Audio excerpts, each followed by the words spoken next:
সোহেলের সাথে রেস্টুরেন্টে খেতে গেল অভিনেত্রী সৌমিত্রিষা কুণ্ড। এবার কি প্রকাশ্যে এলো তাদের প্রেম? বিস্তারিত জানতে ভিডিওটি শেষ পর্যন্ত দেখুন। প্রধান ইতিমধ্যে 50 দিন পার করে ফেলেছে। সোমবার সেই সাফল্য উদযাপন করেছে টিম প্রধান।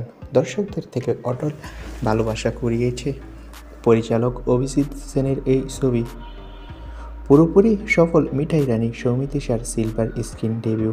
প্রধানের সাসেক্স পার্টিতে অল ব্ল্যাক লুকে ঝলমল করলেন সৌমিত্রিষা। মিঠাই রানীর পরনে কালো রঙের সেমি ফর্মাল পোশাক, প্যান্ট স্যুটের ওপর ঝলমলে কালো জ্যাকেট। দেবের পাশে হাসি মুখে ধরা দিলেন।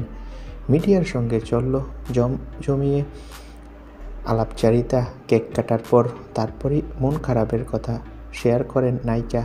টানা 11 দিন ঘরবন্দি ছিলেন। কাজের সূত্রে হামেশাই ছুটে বেড়ান সৌমিত্রিষা।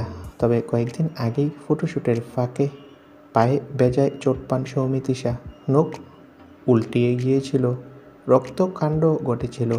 এরপর তিনি এখন সেরে উঠেছে।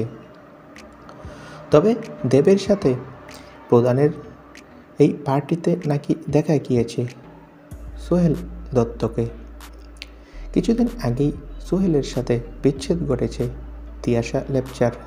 সম্প্রতি গুঞ্জন সৌমিত্রিষার সাথে নাকি চুটিয়ে প্রেম করছে। আর এখন দেবের সাথে এই পার্টিতে সোহেল দত্তকে দেখে অনেকে নিশ্চিত হয়েছে সত্যি সত্যি নাকি সৌমিত্রিষা ও সোহেল দত্ত প্রেম করছে। তো বন্ধুরা, এই ঘটনাটা যদি সত্যি হয়ে থাকে তাহলে কেমন হবে? কমেন্ট করে তোমাদের মতামতটি জানিয়ে দাও। আর আমাদের চ্যানেলটি সাবস্ক্রাইব করে পাশে থাকা বেল আইকনটি বাজিয়ে রাখুন। ধন্যবাদ।